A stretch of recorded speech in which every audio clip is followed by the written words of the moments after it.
할렐루야, 우리 사랑하는 중고등부 친구 여러분, 이렇게 역사에 없었던 코로나 기간 가운데도 신앙을 잘 사수하고 있는 여러분들이 너무나도 자랑스럽고 여러분을 축복합니다.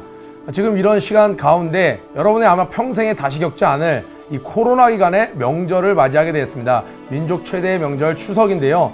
영적으로 봤을 때는 굉장히 여러 가지 우리에게 훈련되는 과정이 있죠. 우리 친구들이 물어보고 싶은 어떤 궁금한 것들이 있다 그래서 오늘은 그것에 대해서 간단히 답변해 주려고 그래요. 하나님께서 십계명을 통해서 나 외에 다른 신을 섬기지 말라라고 이야기하셨어요. 그러면 왜 우리나라에서 조상들에게 감사해서 인사하는 건데 그것이 무슨 문제냐라고 이야기하는 친구들이 있을 수 있어요. 우리나라는 예수님을 믿기 전에, 기독교가 들어오기 전에는 유교 문화였죠. 유교라는 것은 삶의 양식이나 질서만 뜻하는 것이 아니라 또 하나의 종교죠. 공자를 시작으로 해서 예의 범절을 갖춘 어떤 신앙의 모든 삶의 규범이 되는 하나의 종교예요. 그러니까 이 사람들과 대인 관계할 때는 예의 범절이 있어도 좋지만 어떤 문제까지 다루고 있냐면 죽음의 문제까지도 다루고 있어요. 그래서 이 죽는 자들, 저승으로 가는 자들을 그들을 잘 보내줘야 된다고 그래서 조선시대 때는 부모님이 돌아가시면 그 무덤 옆에서 3년을 배 옷을 입고 같이 무덤 가운데 있었어야 돼요. 그게 바로 효도라고 이야기를 하던 시절이 있었죠. 그런데 이 모든 문제가 하나님 보시기에는 옳은 것이 아니었다라는 거예요. 그런즉 내 사랑하는 자들아, 우상 숭배하는 일을 피하라. 보통 이방인의 제사하는 것은 귀신에게 하는 것이요 하나님께 제사하는 것이 아니니 나는 너희가 귀신과 교제하는 자 되기를 원치 아니하노라.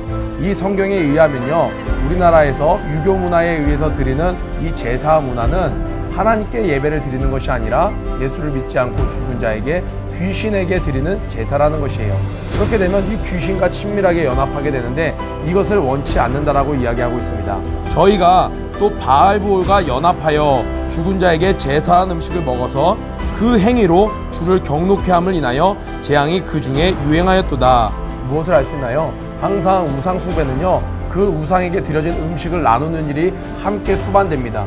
그리고 이 모든 일을 하나님은 어떻게 보냐면, 너가 저 우상에게 절을 하고 그 음식을 나누면 넌 저 우상에게 속한 자야. 이것이 하나님을 경록케 한다는 거예요. 하나님의 마음을 불편하게 한다는 거예요. 그래서 이 영적인 것이 밝혀지기 전에는요, 조상들에게 이렇게 제사를 드리다 보면 그 죽었던 그 조상의 모습 그대로, 그들의 습성, 그런 것들이 이 후손들에게 그대로 나타나는 것을 때때로 볼 수가 있죠. 그런데 예수님께서 오셔서 이 모든 것들의 정체를 드러내시고 이거 사람이 기뻐하지 않는다고 말씀하셨습니다.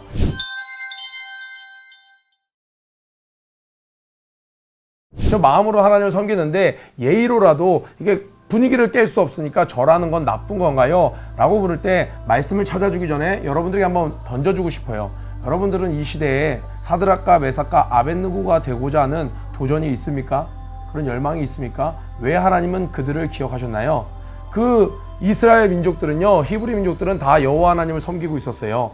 그런데 이 바벨론에 잡혀가서 금신상에 절하라고 할 때 그들은 예의상 이거 정치니까 라고 하고 그들에게 절하지 않았습니다. 그들은 하나님을 섬김으로 인해서 그 우상에게 절하지 않았습니다. 그 금신상에 절하지 않았습니다. 그 대가는요, 가족 분위기가 조금 깨지는 정도가 아니라 바벨론에서 가장 큰 축제, 가장 큰 기념일을 온전히 즐기고자 했던 모든 백성들과 관료들과 왕의 기분을 상하게 하는 엄청난 일이었습니다. 그럴지라도 그들은 사람들의 눈치를 살핀 것이 아니라 하나님의 눈치를 살핀 것이죠. 너희들은 세상에 있는 어떤 악한 일은 그 모양이라도 본받지 말라고 이야기하고 있습니다. 하나님께서는 분명히 우상 숭배를 하지 말라고 당신께서 친히 말씀하셨어요. 그런데 그 우상 숭배하는 것이 그 제사 드리는 모습으로 나타나는 것이죠. 여러분들이 예의를 지킨다고 그 가족들의 시선을 두려워해서 그것에 절하면요, 하나님은 그것을 보고 절대로 기뻐하지 않으십니다.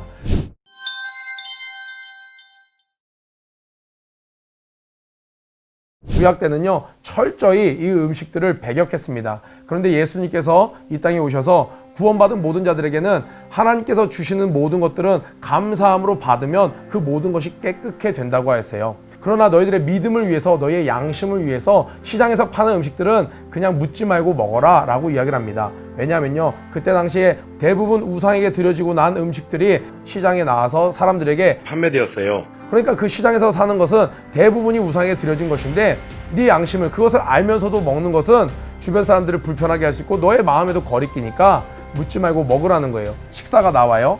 그런데 내가 이거 제사 드린 음식 아니에요? 라고 얘기하면 맞아요, 이거 제사 드린 음식이에요. 그러고서도 내가 그걸 먹으면 그 사람들이, 믿음이 연약한 사람들이 믿는 사람들은 우상에게 드려진 음식 먹지 않는다고 했는데 저 사람 뭐지? 왜 말과 행동이 다르지? 라고 생각할 수 있다는 거예요.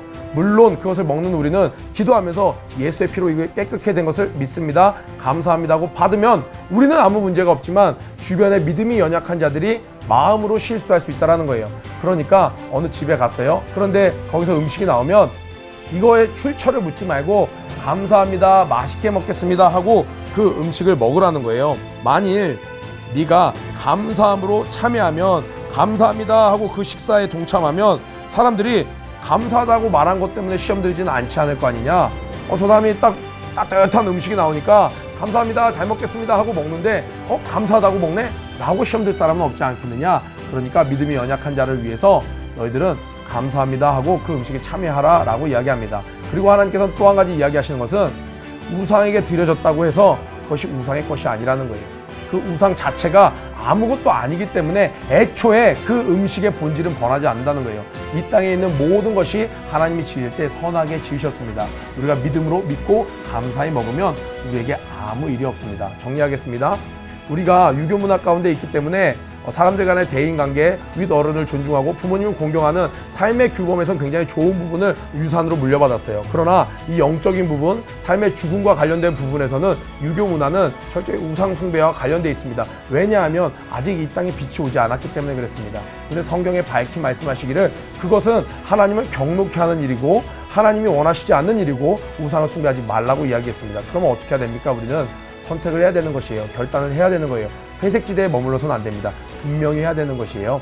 하나님 기뻐하지 않는 것이라면 그것이 분위기를 깰지라도 많은 믿음의 선조들처럼 우리 또한 악한 것에 있어서는 일절 타협함이 없었으면 좋겠습니다. 그렇다면 우리 중고등부 친구들 또한 과거에 있었던 그 느헤미야는 누구입니까? 사드락과 메삭과 아벳느고, 다니엘, 아브라함, 이삭, 야곱, 다윗은 누구입니까? 하나님의 마음에 합한 자가 여러분이 되기를 축복합니다. 사랑합니다.